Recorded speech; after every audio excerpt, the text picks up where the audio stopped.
I'm Richard Brodie. I'm the chairman of the Devil's Porridge Museum. It's based in Eastriggs, and the contribution that this area of the Solway made to the war effort.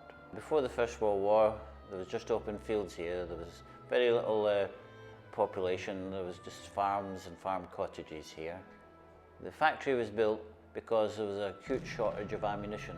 The soldiers didn't have enough bullets and shells to fire back at the Germans.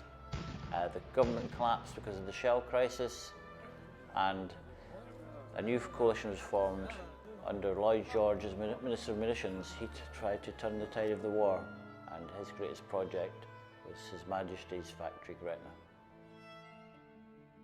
Many of us were only young when we left home to work in the factory. Teenagers eager to do our bit for the war effort. While many of our fathers, husbands, brothers and sons were sent to fight at the front, it was up to us to help keep them supplied with everything that they would need, from clothing and rations to bullets and shells. There was a genuine sense of adventure in it. We came from all different corners of the country, from Aberdeen in the north to Newcastle and the surrounding areas in the south. When we saw the recruitment posters in the towns and cities, we also saw an opportunity to go on to bigger and better things. We would earn twice the amount of money that we would have if we had worked in any other factories, and 4 times the amount that we would have made if we had stayed in domestic service.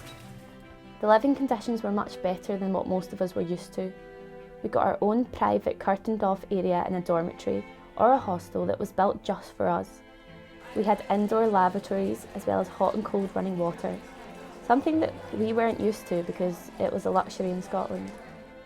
The space that we were given in the hostel was very small though, hardly big enough to have your bed and your trunk with all your clothes in it. There was always a matron that looked after us while we stayed there, and it was because of her that she made sure that we get 3 proper meals a day so we could keep working in the factory as hard as we did.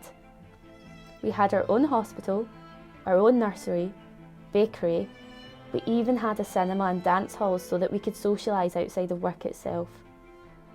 Every effort was made to make us feel happy and comfortable where we were. We weren't forced to stay. We could leave if we wanted to. It took a long time to make the cordite that went into the shells. We had to make all the ingredients from scratch. Sulphuric and nitric acids were made in the other parts of the factory and would then be brought to us to be mixed with nitroglycerine and cotton to produce the explosive paste. We would then send this from the Scottish side of the factory down to the English side, where they would turn the paste into cordite. This would then be cut up and sent to the shell filling factories situated in other parts of the country. At the time, the factory was very new and modern, but the protective clothing that we wore could only do so much to help keep us safe from the chemicals. After a while, most of us started to turn yellow because of the sulphur, right from our hair down to our toenails, completely yellow. This is why a lot of people started calling us the Canary Girls, because we became such a bright colour of yellow. You could always tell the girls who had been working there for a long time because they would start losing their teeth. Because we were making such a large amount of explosives at the factory, security was also very strict. With most of the men away fighting in the war, a women's police service was created. The biggest one in the country was at the factory. They would protect the factory from all manner of threats, from spies and sabotage to accidents and crime. They would also search you before you went into the danger areas of the factory. They would make sure you didn't have any matches or contraband on you. There were a couple of girls that had metal buttons on their tunics and ended up getting a fine. You had to be careful when you were working at the factory in case there was an accident that could end in an explosion. The WPS would also be pretty strict on how we behaved as well.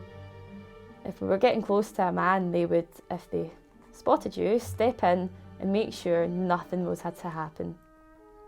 Once the war finally ended in 1918, we stopped making the explosives pretty much straight away. The government had to make a choice.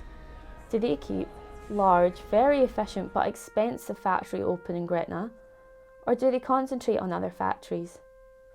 With the general consensus being that there would never be such a need for this large amount of explosives again, the factory was shut down for good and auctioned off to become agricultural land once again, with a small area reserved for the storage of munitions into the 1930s and beyond.